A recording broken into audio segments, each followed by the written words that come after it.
Thomas Lindsay, Community Environmental Legal Defense Fund. All right. Thank you, Marilee. Where's Marilee? Where'd she go? Oh, back there. She's tied to be my favorite elected official in the United States that we've worked with. The first one is John Olivas, who's chairman of the Mora County Commissioners in New Mexico. Mora County was the first county in the United States to adopt an ordinance banning hydrocarbon extraction within their county, and got sued for it promptly by the Oil and Gas Association in New Mexico. So they don't let me out much anymore. We're very busy. We're headed to the Yukon Territory at the end of September to help First Nations and some municipal governments in Yukon who found the Colorado Initiative 75 language and called us up and want to do something similar in the Yukon, of all places. So, yep. So I got out of the cage of the office last week, went to New Hampshire, in a little place called Nottingham, New Hampshire, which is in the central part of the state. They successfully beat one of the largest water bottling corporations in the United States, who was trying to put in a water bottling operation that would have used up about 40,000 gallons a week to bottle water and then send it overseas for sale. And the reason why I'm telling you this is that they had a permit burning party. The state of New Hampshire had issued a groundwater extraction permit to the corporation. It lasts 10 years. So 10 years for these permits given, and they can be sold and transferred and all these other things. They passed a rights-based ordinance similar to the one adopted in Lafayette, except it dealt with corporate water extraction, corporate water bottling operations. Held the corporation off for 10 years till the permit expired, and then had a get-together last weekend to actually physically burn the permit. So they took each page of the permit and they lit it up and they put it in a little ash can. Everybody participated from the community. It was just a very cleansing event, I think, in some ways. But in sitting there watching all this happen, two things. Number one, it struck me about how easy it was for the state to issue a 10-year permit to take water, right? The permit is boilerplate on some lawyer's computer at the Department of Environmental Quality, the state agency. They just flip in a couple names and numbers, and then it just runs off the printer, and as soon as it comes off the printer, it's a 10-year permit to extract water. It took the folks in Nottingham, even though 70% of the people in Nottingham were opposed to the water extraction, it took them 10 years to burn the permit, right? And an extraordinary amount of work. They had to, appeal driveway permits and send the rights-based ordinance that they had adopted to all the creditors who were trying to take over the corporation, because the corporation eventually was forced into bankruptcy. Non-stop 10 years worth of organizing, right? People had to put their lives on hold for 10 years to chase down all these leads and to enforce the rights-based ordinance, to elect new people to their council, endless amount of organizing, endless amount of hours. It took the state 5 minutes to issue the thing, and it took them 10 years to kill it, right? I don't want to live in that kind of country, right? That's why I was saying to myself, whispering to myself as I was sitting there, that it was so easy to do it and so hard to actually restore and protect what people wanted to protect in Nottingham.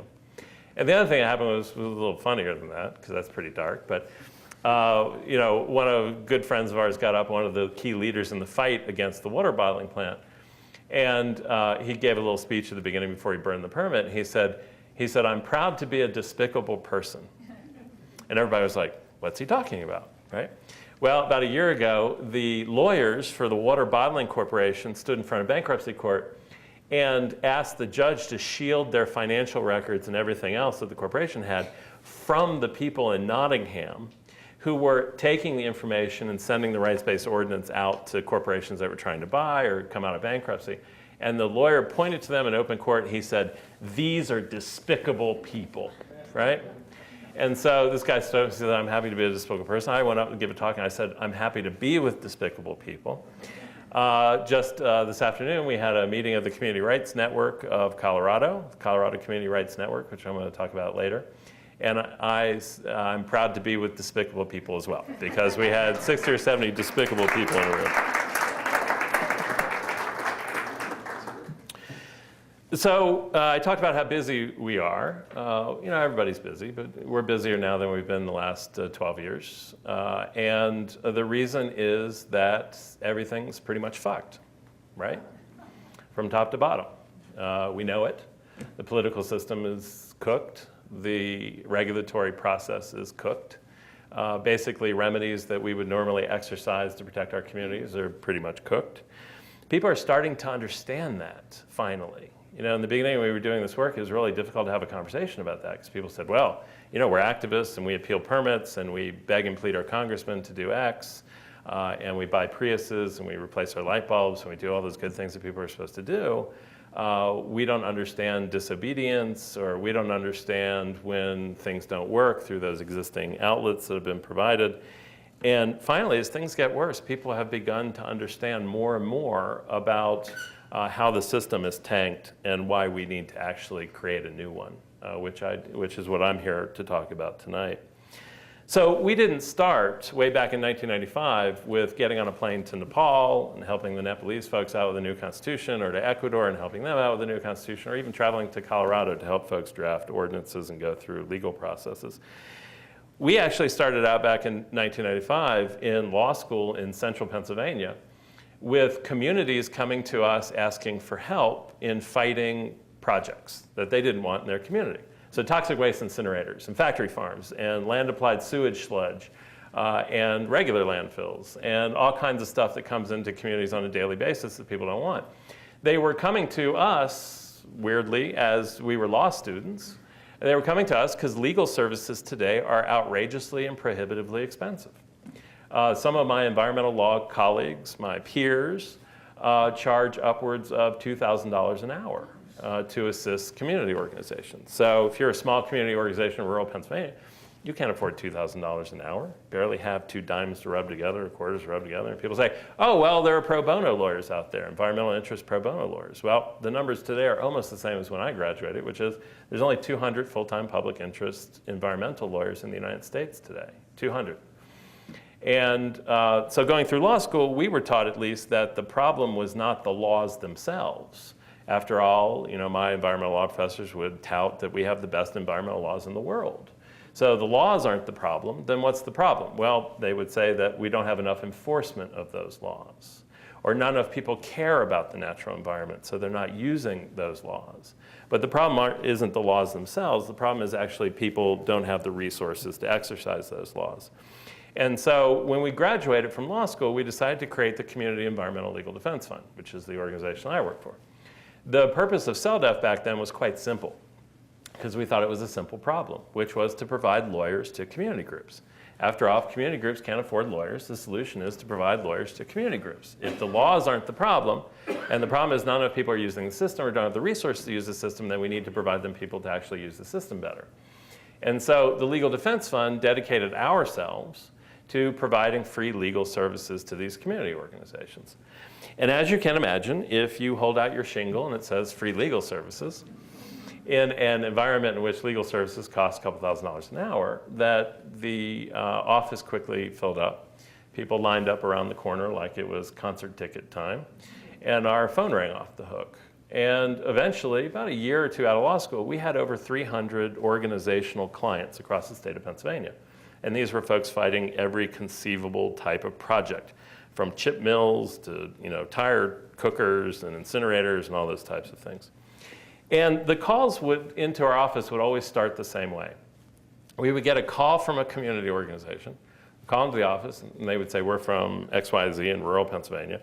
And they would say, there's a proposal for a 10,000 head hog factory farm for our community. And they would say, we don't want it. Right? We want to say no to it. We just don't want it in our community. Our concept of sustainable agriculture doesn't include a 10,000 head hog factory farm smack in the middle of the community. To which we, as learned environmental lawyers, would relay to them the information that is the basis of some of our foundation of law in the United States, which is that communities, like the ones that were calling us, are prohibited from banning legal uses. Okay? Should sound familiar because there's been a series of court decisions in Colorado that uphold that same principle. Communities are prohibited from banning legal uses. Okay? It's black letter law. You ask the environmental lawyers, they'll tell you the same thing as the corporate lawyers. It's been that way for 150 years.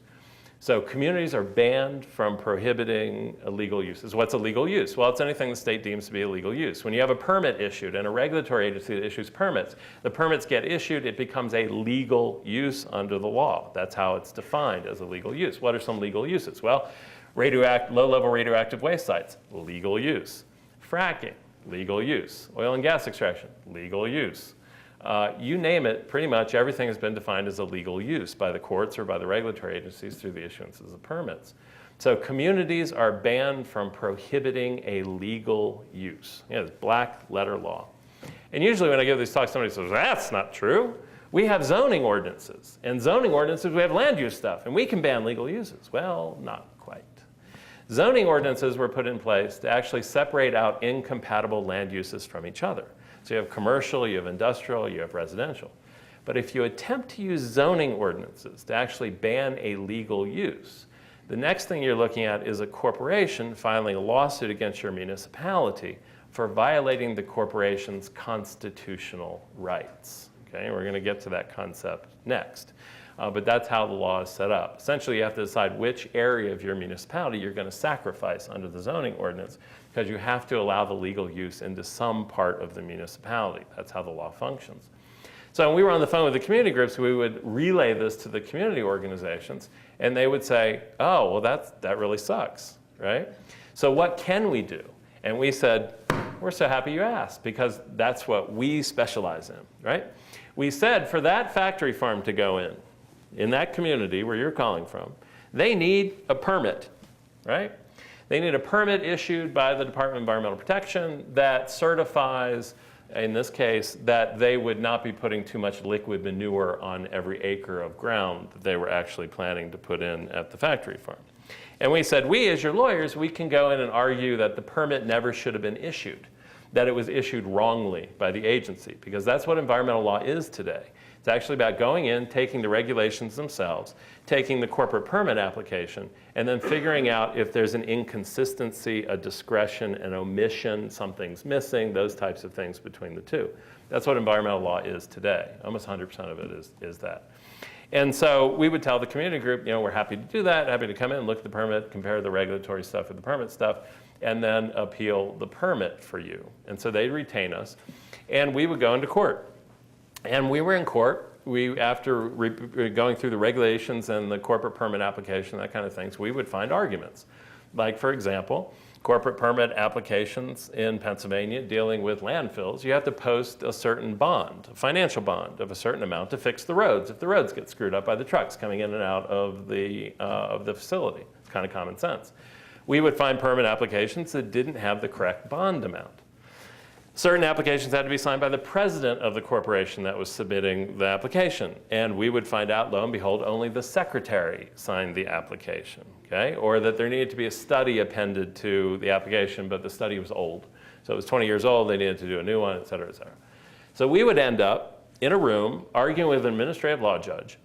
And the arguments would go somewhat like this: Your Honor, under section little 2, little c, little I, little d, little 2, little Roman numeral 2, little I, little c, little I, little e, little 2, that the bond that was posted just wasn't sufficient, and the agency never should have issued the permit. Or, Your Honor, under a separate section, the wrong signature, whatever. And the judge, most of the time, would agree with us because we had found some kind of gap or omission or deficiency in the permit application. And the judge would overturn the permit issuance, right? So what would happen next is that the community group, who was very happy at that point in time because they had gone through the process and actually won something at the end, would have a victory party back at the house of one of the lead organizers. And they'd invite us over, and we'd go over, and they'd have beer and wine, peanuts, and everybody would pat themselves on the back, and they'd say things like, the system works, right? We had a problem in our community. We used the established avenues of activism. We appealed the permit. We found the lawyer. The lawyer was, he was bright. And the judge decided to overturn the permit. And now we're not going to get the factory farm anymore, right? Well, what would happen 2 months, 3 months, sometimes 30 days afterwards is that the corporate boys would come back. And they come back with a new and improved permit application.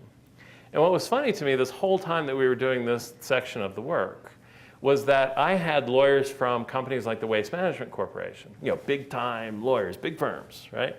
After we had won in front of the administrative law judge, they would come over to me and actually thank me for finding those gaps, omissions, and deficiencies, because it allowed them to bill more to the company to actually find the other information that they needed to add on to the permit application. So they would actually thank me in that process. Happened a number of times. It wasn't just one time. They would thank me. And so they would come back with a new and improved permit application at some point. And the community group would come back to us and they'd go, Mr. Lindsay, we need you to do that jujitsu that you did the first time around to get that permit application kicked out. And we were left looking back at them saying, we're sorry, there's nothing we can do for you because now the permit application is complete, right? We, in essence, had done their job for them to make it more complete, right? And the community group would then look back at us and say, well, what do we do next? And we would say, we have no idea. We've done what we could. There's no levers anymore in the law that we can actually exercise or pursue. What would happen 3 months after that or 6 months after that? Community would get the factory farm. Community would get the incinerator. Community would get the facility that was originally the subject of the permit application. What was funny to us, it's not really funny at all, looking back on it, was that we had a win-loss record on paper of like 150-3, something like that, right? In that we won those cases in front of the administrative law judge, right? They tossed the permit, right? We lost very few of those. Mostly it's just because we had a brain and we had some ethics. And in addition, 90-some% of permits at issue, nobody challenges at all in the United States because nobody has the resources to challenge them. So 90% of permits just get issued, right? Just by showing up a lot of times was enough to win those permit appeals. So on paper, we had this record of 150-3 dealing with these permit appeals. But if you walked into the communities that we have been representing, you would have seen absolutely no resemblance between the communities that were getting shellacked and our win-loss record on paper. In fact, there's a particular example in Pennsylvania, a little community named Chester, just outside of Philadelphia, overwhelmingly African-American community. They had 4 medical waste incinerators already operating in the community, and there was a permit issued for a 5th, right? For a 5th one, right? We went through the permit stuff, the hamster and the wheel crap, and eventually that got permitted as well, to which we began to think to ourselves, what's the point, right? What's the point of any of that at this point? But that didn't stop what I will refer to as the liberal progressive community in the United States from giving us awards. We got awards, we got recognition. Al Gore's office invited us to the White House where they were celebrating good environmental law firms one year. So we got the awards and recognition, we got some funding with it because it didn't seem that anybody gave a shit what was actually happening in the communities. What they cared about was the win-loss cycle where we were actually enforcing environmental law. We were enforcing environmental law. It didn't matter because the things were going in anyway, right? And that was one of my first realizations, but there were 2 other things that someone said to me back then which have stuck in my craw ever since. The first one is this. We at least thought we were costing the corporations money, right? Because they got to pay their lawyers, they got to come in, they got to do the permit appeals. They bill out the wazoo for those things, even for work they don't do. We all know that, right? They ran up the bill. So a lot of money that they're paying for these permit defenses that we were bringing the permit appeals on. The problem is that the monies that they spend on the permit defense, on the lawyers for the permit defense, is all tax deductible. It's tax deductible as a reasonable and necessary business expense under the US tax code, right? So it's structural. It's built in almost in some ways to give them that advantage. And the second thing that someone told to me, her name was Jane Ann Morris, she's a corporate historian, she looks at the history of corporations in the United States. She said, the only thing that environmental regulations regulate are environmentalists. The only thing that environmental regulations regulate are environmentalists because they make us predictable as to how we oppose the things coming into our community. You know, the sad little fact, nasty little fact, is that the corporations that are ostensibly supposed to be regulated by the regulations are the ones that actually write them, right? It's a nasty little secret. Sometimes we don't admit it to ourselves. Used to work for the Pennsylvania legislature, actually saw how the agency rulemaking happens, which makes sense. We don't have the wealth and the power to be at those tables. We don't have the wealth and power to carry the conversation at those tables. But the corporate boys do. They write the regulations. And if we think that the corporations are voluntarily going to give us any amount of power at the local level, especially the power to say no, right, which is finally starting to seep up through the organizing United States today. If we think that they're going to write anything in there voluntarily to give us real power in the communities where those projects are coming in, we are insane. We are crazy, right? Because the definition of sanity is doing the same thing over and over and over again, expecting a different result next time. Why would they ever write anything like that into the regulatory process? And better question is, why the hell do we follow it? Why do we follow it, right? I mean, it's insane to me. It's still insane to me today. So we decided to quit. We decided we had better things to do than help corporations build better permit applications, which is what we were doing, helping them. I'd rather work at Kinko's than help corporations build better permits. There's plenty of people out there that can do that stuff. And that's when a new series of phone calls started coming into the office. And the new phone calls were coming from South Central Pennsylvania. For folks who aren't familiar with Pennsylvania, James Carville once made the joke that on one side of Pennsylvania we have Pittsburgh, on the other side we have Philadelphia, and in the middle we have Mississippi, right? So South Central Pennsylvania, pretty much the Mississippi of Pennsylvania, right? Not liberal, not liberal progressive, very conservative, Republican, very, very rural areas in South Central part of the state. Why are we getting phone calls from them? Because the agribusiness corporations who had once fucked up South Carolina and North Carolina in terms of huge factory hog farm operations. And people may remember the hurricane came through those states, uncapped all the manure lagoons. There was a dead zone created off the coast. All that kind of stuff happened. The legislature put a moratorium in place for new facilities. The agribusiness corporations decided to look for a new place to go.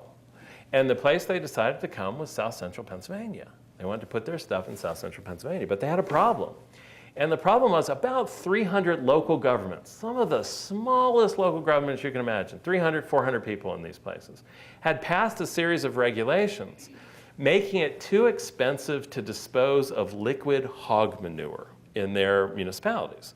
Basically, they said, if you're going to produce it in our municipalities, you're going to put it in one of these factory farms in, we're going to force you to ship it someplace else to make it prohibitively expensive to actually have the factory farm in our locations. It was the old formula that the environmental folks like to run of, let's make it too expensive. Instead of actually saying no to it frontally, let's just make it more expensive and hope that they go someplace else. Well, the agribusiness corporations came in and said, we don't want to go anyplace else. We like South Central Pennsylvania. In fact, we've already bought land there. And we already have contracts there with folks. And so we really want to be there. So what happened next, the agribusiness corporations, they wrote a law. And the law was called the Nutrient Management Act, right? They gave it to the legislature. They worked with the Ag Committee to try to get it through. And the environmental groups in Pennsylvania got on board. They said, oh, this is great, nutrient management. It's about managing nutrients, right? We need one of those laws. We need a planning law like that. Next thing you know, the thing goes through the legislature, and I don't know how Colorado is. In Pennsylvania, the legislature in the state does their best work at 2 in the morning. Right? It was at that point that somebody said in the legislature, which is probably all calculated, they said, hey, it doesn't do any good to have a Nutrient Management Act and a planning law in place if the localities can actually put more stringent things in place that then make it too expensive to comply with the Nutrient Management Act that we're passing. And so they inserted a preemption provision. We all know about preemption. They inserted a preemption provision into the Nutrient Management Act, which overnight, once it was passed, nullified all 300 local ordinances across South Central Pennsylvania, right? All those regulatory manure ordinances got tossed overnight. So you're an elected official in South Central Pennsylvania saying to yourself, I'm being yelled at by 70% of my residents to not allow these factory farms to come in. We had a law. Now we don't have a law anymore. What do we do, right? And so they were, talking about being caught in a vice. They had their residents on one hand who were screaming at them to do something, because if you live within 3/4 of a mile of one of these factory farms, you lose 60% of your property value. I mean, forget about air pollution, water pollution, all very important things, but just property value alone, you take a real hit. So people were screaming at these elected officials, and the elected officials were turning to their municipal lawyer, and they were saying, hey, Hal, what do we do about this nutrient management? What can you do? And the lawyer says, you can't do anything. You've been preempted by the state.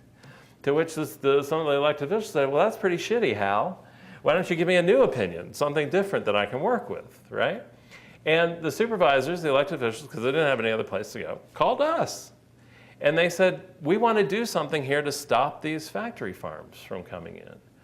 And we, putting on our learned hat, said, well, the state issues permits now for these factory farms. They're a legal use, and communities can't ban legal uses. It's black letter law in the United States, right? So we delivered it as learned counsel.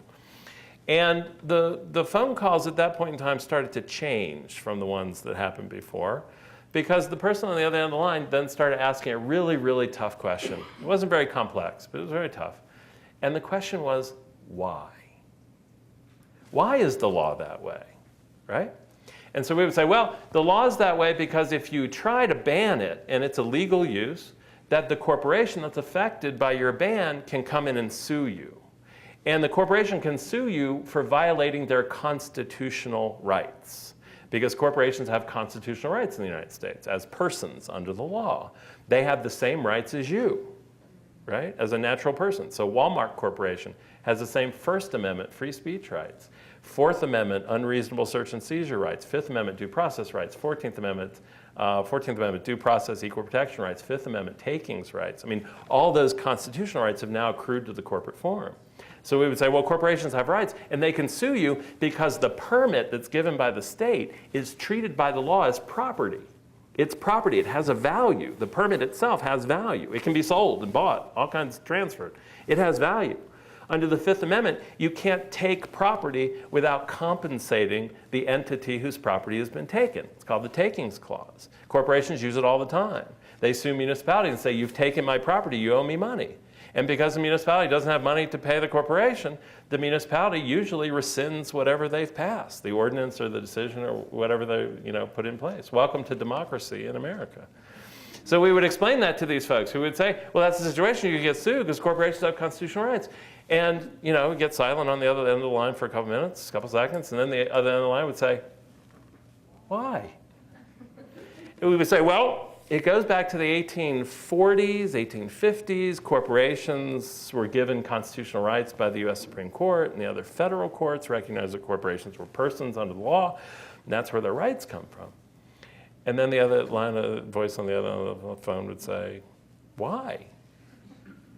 And we'd say, well, the US Constitution kind of protects property and commerce in many ways. It's a property document. That's what the Constitution is. If you read the Constitution, it has a lot of provisions in it that protect property and commerce. Makes no mention in there about communities or nature or labor unions or African Americans. Doesn't mention any of those things, but it does mention property and commerce, which makes sense. Because when the founders put the Constitution together, what they saw was an endless bounty of natural resources across the horizon. And they said to themselves, if we want to become a major power like England or France and not worry about being invaded anymore, that we need to actually turn all those resources into useful stuff. Because that's how we become, liberty and progress and capital and all that kind of stuff. That's where it all comes from. So they wrote a document that actually not only allowed that exploitation to happen, but actually mandated that exploitation happen in some ways by providing protections to not only commerce and property at large, but also the actors that use property and commerce. So it's very easy for corporations to become persons under the law because the Constitution set up a fertile environment for them to do so. After all, if you're already protecting property and commerce, it makes sense to protect the primary actors of property and commerce, which today is the United States corporation, corporate form. So we would explain this to these folks on the phone, whoever called in, and they would say, why? And we'd say, well, the US Constitution comes from English common law, right? And it's very exciting stuff. And English common law, right, was built and constructed entirely to allow England to take this structure of law to colonize other places. That's what English common law did. Common law was about property and commerce elevated above the rights of people, communities, and nature, and then actually England shipped it overseas. In fact, it came into the United States through the early American colonies. The early American colonies were corporations. So Rhode Island was a corporation. Virginia was a private corporation. South Carolina was a private corporation. We all began in our states, at least on the eastern seaboard, as private companies. Amazing thing about the American Revolution is it transferred private companies into constitutionalized states. That was a huge leap to make, but they started as private companies. So we would say, this goes back to English common law and that structure of law that got transferred into the colonies as private companies. That's where it all comes from. And they would say, why? And we would say, I don't know, maybe God said so. We don't know anymore. In fact, I really got to be going. We got to go grab lunch. So sorry to get off the phone with you folks, but anyway. What that conversation was about, those why, eventually became our democracy schools, about exploring why each of those is true and taking people through the history to understand why we live in the place that we live. And how the laws actually function. The US Constitution of the United States is the DNA under which the system operates. It's the default. So everything built on top of it has to respect the DNA that's built into that US constitutional stuff. So leaving that aside for now, how did we begin to assist these communities? Because we made a decision to assist them. Well, we said to them, your problem is not factory farms, right? Your problem is not factory farms. Your problem is the agribusiness corporations, right? Your problem is not factory farms. In fact, your problem is not water pollution or odor pollution or anything like that. It's actually the agribusiness corporations. And it's the fact that you don't have a democracy because you can't decide what happens in your own community. It's like in Colorado. It's not a fracking problem. It's a democracy problem. You don't have the power to decide what happens in your own communities. It doesn't matter what you want. If you think fracking's bad, who gives a shit? You don't have the power to get it. You don't have the power to make a law that sticks. Because the law itself doesn't even recognize you as a community able to make law, right? These folks are stuck in the same position. So we said, your problem is not the factory farms. Your problem is the agribusiness corporations and the power that they assert because the agribusiness corporations have now defined what farming is going to be in your community. They've defined what allowable farming is going to be in your community, and they've defined factory farming and industrial processes as farming. You got to take that back. So they said, how do we do that? I said, I don't know, but it sounds good. And so we began searching the country for different ways that people have changed their activism, away from fighting the symptoms of the problem, and instead beginning to get at the structure of the problem, right? In the United States today, we have a corporatization of agriculture that's occurred. We've lost 300,000 farmers in the last 15 years. And people say, oh, we lost them. Like we can't find them. We don't know where they went. Let's look under the covers. Well, they've been driven out of business by this corporatization of agriculture. 4 companies own 70% of pork production in the United States today. 5 companies own 80% of hog production in the United States today. 1 company owns 60% of cheese production in the United States. Anybody know who that is? Kraft, yes. And so we have an issue with centralization, corporatization of agriculture, because the type of agriculture that the corporations foresee as efficient and actually to scale, which are the words that they use, are much different than the type of agriculture that our communities envision, right? One is roughly sustainable and one is roughly unsustainable. If the agribusiness corporations have the legal authority to force their vision of what agriculture should be into our communities, we're going to end up with unsustainable agriculture. It's an A plus B plus C equation, right? That's as straight line as it gets. So we started looking across the country because we knew we weren't the smartest bulbs in the pack, that somebody else had actually come to that conclusion as well. And sure enough, they had. In South Dakota, believe it or not, a coalition of farmers, activists, environmentalists had come together to draft something called Amendment E to the South Dakota Constitution. What did Amendment E say? It banned corporations from farming in the state of South Dakota. It's known as the Anti-Corporate Farming Law. Now, why was that important? Well, it's because somebody switched gears, Somebody switched gears away from, hey, we need to regulate the odor pollution or the water pollution coming from these things. And instead, we need to go after the corporations themselves. And so what they did was they drafted this law, Anti-Corporate Farming Law. It allowed family farm corporations to use the incorporation process to protect themselves. but took the big agribusiness corporations out of business. That's what the anti-corporate farming law did. We were amazed to find it. We were even more amazed to find that 9 states in the Midwest had adopted something similar over chicken farms and hog farms. Who's heard of these in this room? Anti-corporate farming laws. All right, well, Libby, obviously. Anyway, we had no idea. We didn't know agriculture from shinola, but it sounded to us like a new way. We knew that the old ways were done. They were cooked. You couldn't do anything with it. So we tried a new path. And we drafted the first anti-corporate farming law for a municipality in the state of Pennsylvania. So we took it local. We did the anti-corporate farming stuff, and we took it local in an ordinance. And didn't know if anybody had the wherewithal to actually adopt it, but we sent it out there. A little place called Wells Township. That's where all this started. 490 people. Little place called Wells Township. Slated for 5 new hog factory farms in Wells Township. Little place, right? So they got together at a meeting. They passed the anti-corporate farming law, right? Said, we're not going to allow corporations to farm here.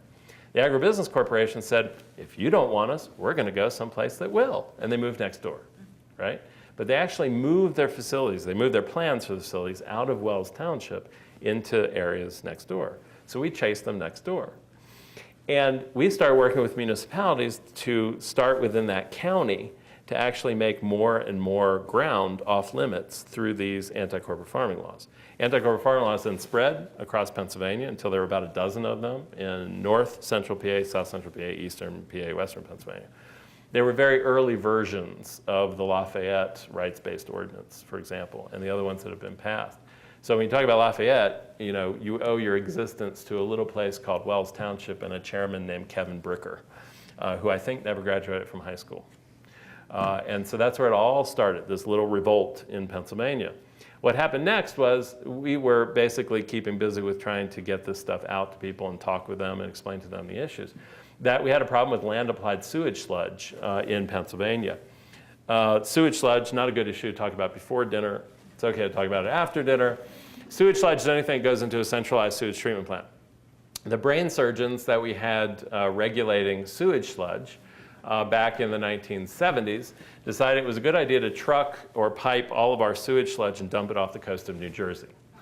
All right? Anybody who's been in New Jersey may think that wasn't a bad idea. But anyway, so all the stuff got dumped off the coast of New Jersey. What's in it? It's everything that goes into the waste stream. It's, it's hospital waste, it's industrial waste. There's all kinds of stuff that ends up in that waste stream. It can contain over 100,000 different toxic contaminants, especially coming out of the industrial areas. Needless to say, when it was dumped off the coast, it created a huge dead zone off the coast, which is what happens when you dump shit and toxics into the ocean. So the folks that came up with the brain surgery plan of dumping it in the ocean then came up with another plan backed by the Environmental Defense Fund and NRDC, two of the largest environmental organizations in the United States. Their brainy idea was to allow for land application of sludge. So now sludge that comes out of sewage treatment plants is actually applied to farmland where we grow crops for both human and livestock consumption, can contain all kinds of chemicals in it. We've had several kids die after breathing in the contaminants who live next door to the fields. Cornell University tracks 400 illnesses and deaths across the United States that have happened from the land application of sewage sludge. Needless to say, most of the sludge in Pennsylvania is produced by Philadelphia and Pittsburgh. They hire private companies like Synagro Corporation. They pay them with public monies to haul it into the countryside to give it for free to farmers, right, as a replacement for chemical fertilizer, right? That's the way they sell it. They say it's free fertilizer, you don't have to pay for chemical fertilizer anymore, we're gonna dump it on your property. I have to say my last shred of any hope for the state environmental regulatory agency, which in Pennsylvania it's called the DEP, most of our folks call it the Department of Everything Permitted, is that they began to arrange meetings, meet and greets, they like to call them, between the farmers and the sludge corporations to try to build the area, the ground, and the land to actually haul the sludge. So they would have meet and greets where they would actually get the two entities together. Needless to say, in Pennsylvania, a lot of people were not happy for being shit on by Philadelphia. So Philadelphia was sending their stuff out into rural Pennsylvania. And in rural Pennsylvania has no political power. It's so sparsely populated that if you want to run for governor and you don't have to campaign in 64 of the 67 counties. because there's enough population in the metro centers to actually get you elected. So they have no political power in the most rural parts of the state of Pennsylvania. They turned to us and said, hey, we heard about these anti-corporate farming laws. We'd like to actually use them to stop sludge from coming in. These corporations that have 70% of sludge hauling industry in the United States, we want to stop them from coming in. So we said, sure, and we worked with them to draft an anti-corporate sludging ordinance. That was first passed by 10, then 20, then 50, then 70. We were up to 86 municipalities at one point that had passed these ordinances that targeted the corporations, not targeting the regulatory stuff or the symptoms of those facilities coming in. What was fascinating to me at that point is that we reached a critical mass at like 100 ordinances. So this is out of 1,400 townships. Probably about 10% of the rural municipalities in Pennsylvania had passed our ordinances at that point. And as everybody knows, for every action, there's an equal and opposite reaction, right? And most times when you're dealing with some of the largest waste management and agribusiness corporations on the planet, the reaction is often not equal, but very unequal. What they did next was to head off these ordinances. They actually went to Governor Rendell, a Democrat. This might start to sound familiar. Governor Ed Rendell, and they presented him with a bill, and the bill was called ACRE. It's called Agriculture, Community, and Rural Environment. Everybody's sitting down for this, but the ordinances became such a threat to the state legislature in Pennsylvania that they adopted this bill called ACRE, which allowed the agribusiness and sludge corporations to pick up the phone and file an oral complaint with the Attorney General's office of the state, to which the Attorney General's office would dispatch one of their assistant attorney generals to sue the municipality to overturn the ordinances, okay? So just to cover that one more time. Public taxpayer money being put at the lap disposal of the agribusiness corporations who wouldn't have to even use their private lawyers anymore to sue to overturn the ordinances, but could call the Attorney General's office and the Attorney General would come in and actually sue the municipality to overturn the ordinance, right? Now, up to that point in time, we had been talking with people about how the problem was not the corporations necessarily, because a lot of people like to talk about bad corporation. Oh, it's a bad corporation that you're paying fees. Corporations can't do anything without the power of your government, which has been bestowed upon them. Corporate rights, for example, have been given to them by the state and federal governments. Preemption is created on their behalf by the state government. The Colorado Oil and Gas Association lawsuit dealing with preemption in these different communities. The state serves it up like a tennis ball, like the beginning of a match. They say, here's the power, and then the corporations come in and they use the power to strike down whatever local communities are passing. So our conversation with folks in rural Pennsylvania was always about, it's not just the corporation, it's your own government. It's your own government that's the problem. It's your own structure of government that's the problem. And people always said, oh, no, that's not true. It's just the corporation coming in, and that's who we have to face, and it's not the government, it's just the corporation. Until they got sued, under ACRE.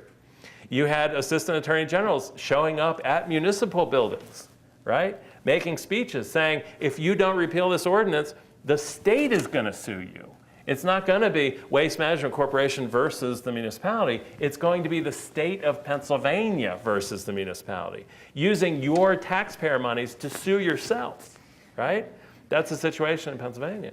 And we knew something different was happening when one of the first times in one of our municipalities, the assistant attorney general came in and gave his little speech about, we're going to sue you and blah, blah, blah.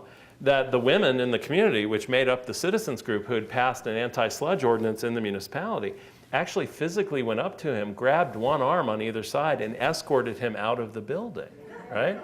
And so the the Harrisburg Patriot News, the main newspaper, capital newspaper in Pennsylvania, had a photographer there and actually captured it. These women escorting the assistant attorney general out, saying, thank you very much. We don't need your help here. We've passed an ordinance. We don't like sludge here. We passed an ordinance that bans sludge. Please go back to Harrisburg. We don't need you here. Next day, the Attorney General's office sued the municipality, right, in the name of the state. And count number one was, there is no inalienable right to local self-government, right? In an attempt to nullify the ordinance, saying there's no power base here, there's no authority here of the people to pass anything. This was the Attorney General's brief. There is no right to local community self-government. It's point 1 in the brief. So what happened next? Well, next door was a little place called Packer Township. And Packer Township was watching what happened to this other township with the Assistant Attorney General coming in. So they passed an ordinance in their community refusing to recognize the authority of the Attorney General to set foot in their municipality, right? And so things started to escalate, right? And things started to get very interesting in Pennsylvania.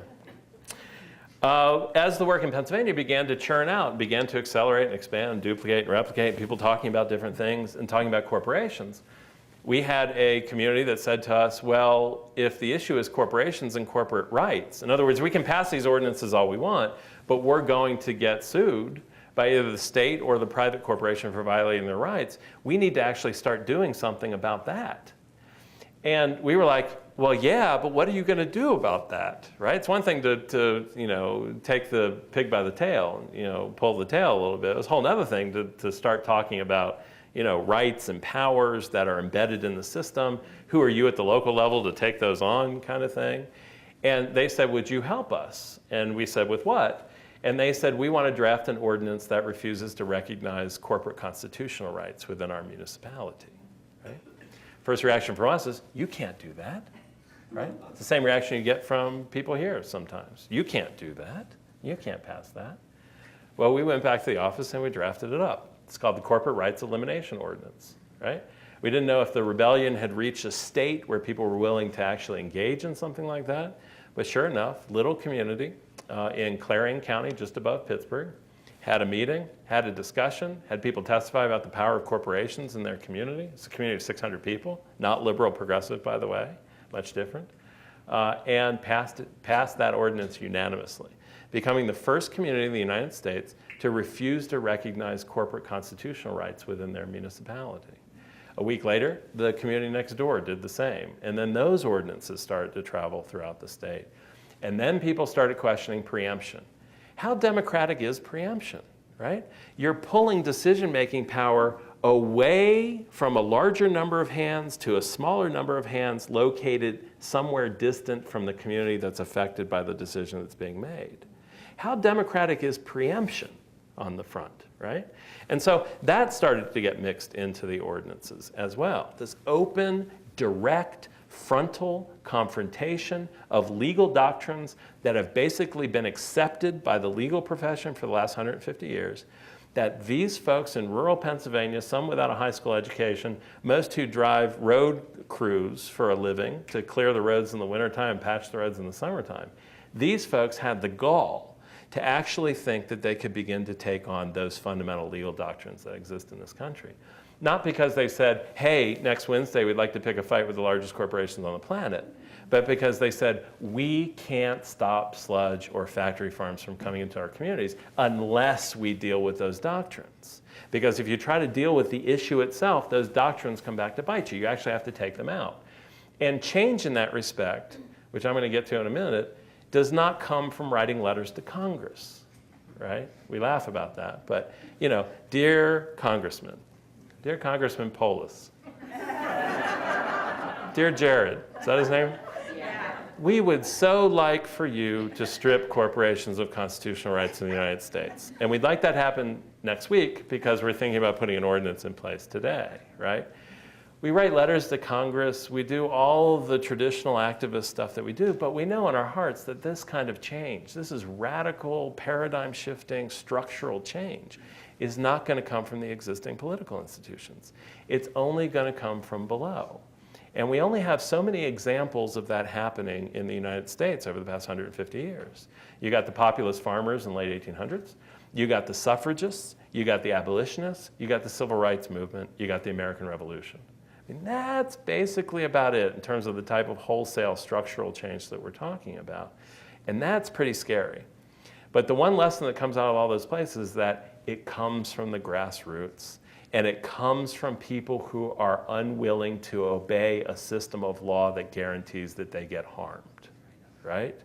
That's the key. But it comes from below.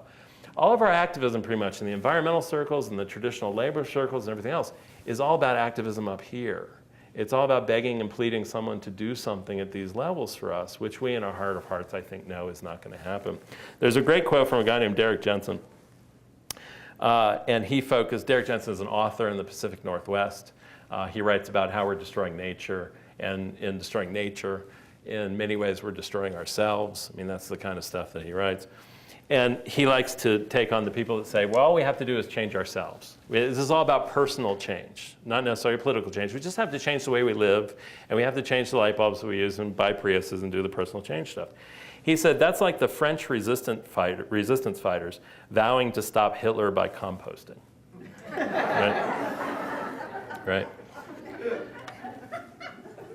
So we need a different kind of mindset. And a lot of people talk about these ordinances, oh, that's a legal strategy or that's a lawyer's thing. It's really not. I mean, we help to put the language in place, but the value of it is that it happens, and that people vote or that municipal officials vote to put something in place. It's actually a frontal challenge to the structure of law that we have. It's a different way of thinking about stuff.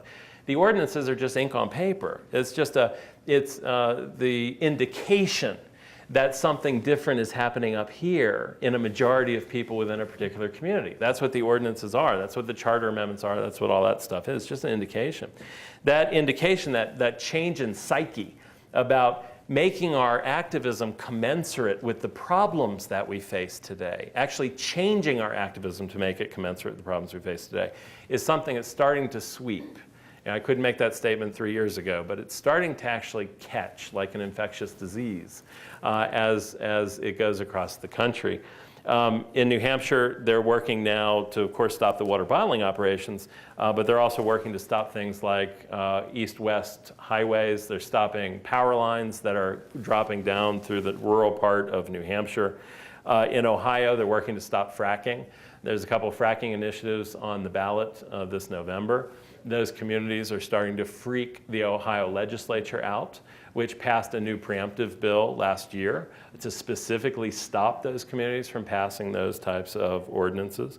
In Washington State, we have the city of Spokane, where for the first time, at least in Spokane, you had labor unions coming together with neighborhood groups, coming together with environmental organizations to propose a community bill of rights for the city of Spokane that would actually recognize labor rights in the workplace, because today when you walk into a private workplace, you lose your constitutional rights. You have no First Amendment or Fourth Amendment rights in the workplace, in a private workplace. They also voted to put forward this initiative that would have recognized that the Spokane River has rights, this concept of the rights of nature, that nature has rights that can be enforced by the people of the community. And the final one, which was that neighborhoods within the city would have the legal authority to stop Walmart and other big box and other corporations that were doing development in their communities. It freaked the hell out of the Spokane City Council and the Chamber of Commerce, who brought a suit to try to keep it off the ballot. All kinds of interesting fights emerging over these types of ordinances. In Oregon, you have 3 counties in the central part of the state who are putting on the ballot community bills of rights that ban GMOs within their communities, ban the growth, transportation, distribution of genetically modified seeds and organisms within those counties. And of course, the 2 biggies, which are the city of Pittsburgh, which unanimously, it still blows my mind to say this, but 3 years ago, the city of Pittsburgh, we worked with the city council to adopt an ordinance that bans oil and gas extraction within the city of Pittsburgh. It also strips oil and gas corporations of certain constitutional rights within the city of Pittsburgh and recognizes that the rivers that run through the city of Pittsburgh have rights of their own, ecosystem rights within the city. It was adopted unanimously by the city council of Pittsburgh. That to me that floored me when the votes came back in. In addition, Mora County, I mentioned Mora County, New Mexico, first county in the United States to ban hydrocarbon extraction within their county, and also to strip out oil and gas corporations' constitutional rights and to nullify preemption of the state for the state oil and gas law against the local municipality. About 180 communities. Lafayette joined those 180 last year when they passed the Community Bill of Rights as part of their charter amendment. All in all, what this points up, of course, this need for structural change indicates to us at least that we're stuck in a box. We call it the box of allowable remedies. The community is in the middle of the box, smack dab in the middle. And the sides of the box are defined by different legal doctrines. So on the top side of the box, you have corporate personhood rights, which actually define what the community can or can't do. And if you jump out of the box, it actually punishes you for doing so through lawsuits. You violated corporate rights. The other side of the box is something we call corporate non-personhood rights, like the Commerce Clause in the Constitution, that protects corporations as entities of commerce. Basically, they use the Commerce Clause more often than they use corporate personhood rights to strike down municipal laws. But that's the other side of the box. The third side of the box is preemption, which we're all familiar with. The state can preempt, if the state authorizes, the communities can't prohibit. That was the language used by what's-her-name in the most recent Lafayette court decision. And then the fourth side of the box is something called Dillon's Rule, which is a flip side of preemption, which says if the state hasn't told you specifically in your municipality that you can adopt a certain ordinance, you can't. That's the default. The default is it's prohibited unless you've been given specific authorization to do so. At the Legal Defense Fund, we think that that box has to be nullified. That those doctrines, in order to liberate the community to actually lawmake in the name of environmental and economic sustainability, has to take on those doctrines. And those doctrines have to be democratically taken on. In other words, communities voting not only to ban fracking, but communities to nullify preemption, to nullify corporate rights, to nullify Dillon's Rule as violating their right to local community self-government. That those doctrines have to be taken out. It's not enough to play around in that box anymore. And in fact, the walls of the box are starting to close in as well. You saw it with the Citizens United decision, corporate First Amendment rights, striking campaign finance laws.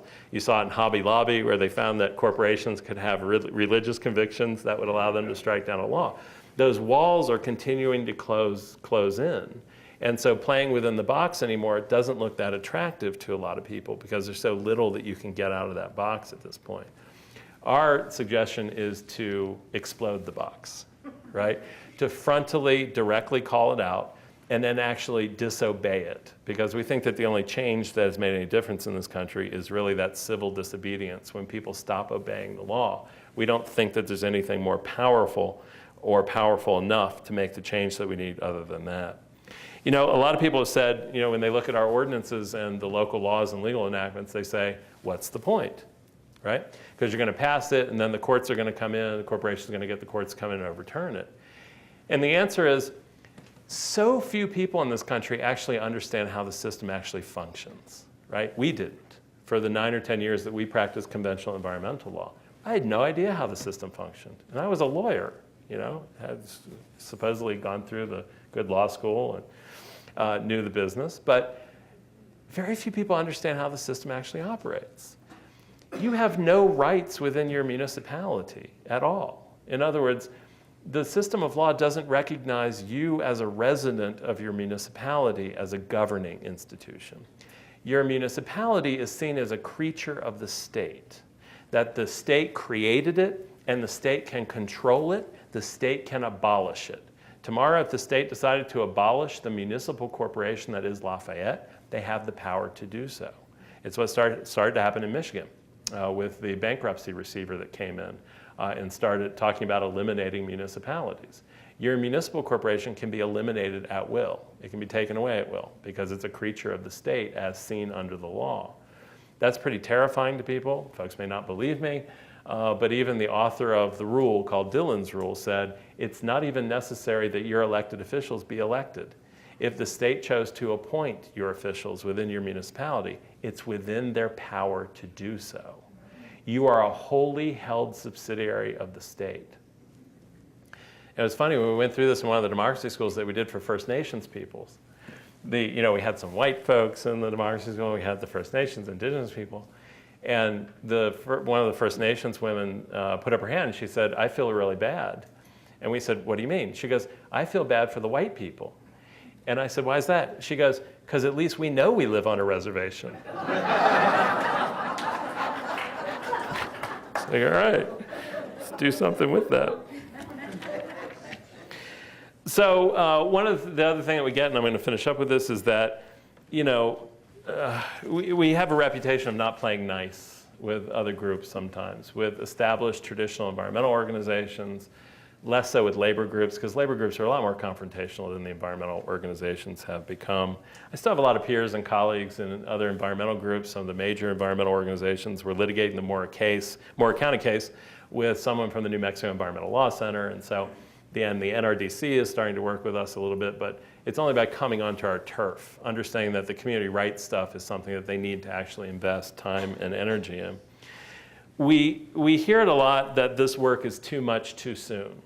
It's too confrontational, it's too direct, it's too much, it's too quick. And we started looking at the history of this country in that when real movements started to arise, like the suffragists, what we don't talk about is that the young suffragists, like the Alice Pauls, had to come in and elbow what she called the old biddies out of the way. Because the old biddies were busy with petitions to the president asking the president to be in support of suffrage. But they weren't confrontational, they weren't direct. And the Alice Paul gang had to come in and actually make it so. They had to elbow them out of the way, sometimes politely, some not politely at all. But to actually displace their method of activism with a different one. And their conversations were always about, your activism is not working. It was based on the strategy. It wasn't personal, it wasn't calling out people individually, but saying, we need to replace that activism with a more direct one. So Alice Paul led the hunger strikes and the pickets out front of the White House, and she got arrested and they got thrown into labor camps. It was a very nasty period in this country's history. There are a lot of those. But it was a more direct activism. They had to do some of the elbow space to get the others out of the way.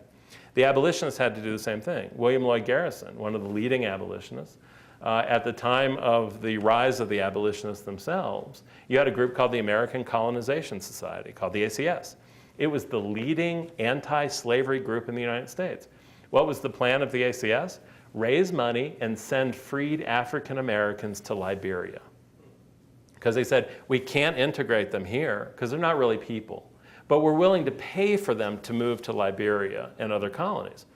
They sopped up all of the money, all the resources, everybody who wanted to give money to anti-slavery causes. They were essentially a sponge that was not only taking up the resources, but also taking all the air out of the room so that no other conversation could be had, that the abolitionists were too radical, were so radical they were over here, yet come over here, this is a comfortable place to be, it's not so radical, we're just about shipping these fellows and women off to Liberia. Well, William Lloyd Garrison had to go and take them apart. In England, he traveled to England, and in England, they had a debate. And in the debate, he ripped the ACS apart and basically killed them off as an organization. Wasn't nice, but it was the elbow throwing that had to happen. The American Revolutionaries. Some people call the American Revolution actually a civil war, the first civil war in the United States, because the war was really against the revolutionaries, the patriots, and the Tories, the folks that wanted to remain under British rule.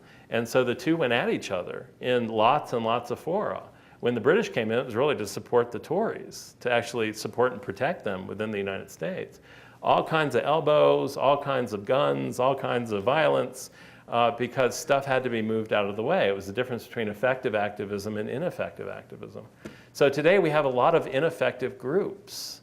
We have a lot of groups who raise tremendous amounts of resources to actually take people through the regulatory hamster wheel, right? Down that permit appeal stuff.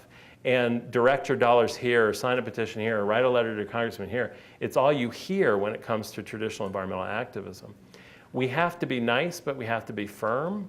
And we actually have to understand what's happening, which is every time they do a permit appeal, they're validating the very system that many communities now understand is the problem itself. And that can't be allowed to continue. You actually have to take them on. And it becomes a discussion, debate about strategy, and it becomes very pointed, and it can become very confrontational. And the reason why I arrived at that point was that I had a meeting with one of the largest environmental organizations in the United States. And I talked to them about this corporatization of agriculture stuff. And the executive director of the environmental organization said to me, he said, we'd like it if only one corporation controlled all pork and chicken production in the United States because it's easier to regulate one corporation. And so I've seen that inside stuff other people have as well. But we need to actually go at it, you know? And what happened with Congressman Polis, the Food and Water Watch stuff that transpired, all that kind of stuff we have to call out. Because when we don't, it just becomes the same old validation of a same old tired system. Where's all this headed? This is where I'll end. Is that today we have 8 states that community rights networks have formed within. They are Maine, New Hampshire, Ohio, Pennsylvania, Colorado, New Mexico, Washington, and Oregon.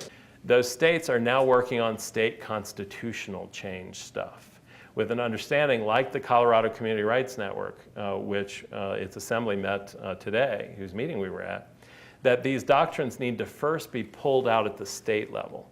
The good news is that things like preemption are state-based. Right now, the federal government doesn't preempt fracking, for example. It's not a direct federal-local thing, it's a state-local thing. You can actually take that out from the state government's powers by adopting a constitutional amendment. That's what Initiative 75 seeks to do here in Colorado. Other problems are more complicated. Corporate rights are not just embedded in your state constitution and by your state courts, but also by the federal courts and federal law. So to pull those out, you have to do it at the state level, but you also have to eventually do it at the federal level. We have given birth to an organization called the National Community Rights Network, which is meeting next month, end of next month, to actually talk about changes to the US Constitution that have to be made in this country. Because it's much deeper than the state constitutional stuff, it's much deeper than the statutory stuff. It's got to go all the way through. What we're talking about is a fundamental overhaul of how our system of law operates. It is in every respect a revolt that was first led by communities, will probably be led by communities in the end, but it's not championed by anybody important. So one thing to keep in mind, that all the important people are against it. You talk to law professors, they can't do it. You talk to judges, can't do it. You talk to elected officials, can't do it. So you can't expect any support from the existing institutions. The existing institutions are the last ones to change. So instead of that, you're on your own. And everybody in the other states are on their own until they join together, of course, and build a real movement of the likes that this country has not seen since the late 1800s, at least in my opinion. Thank you.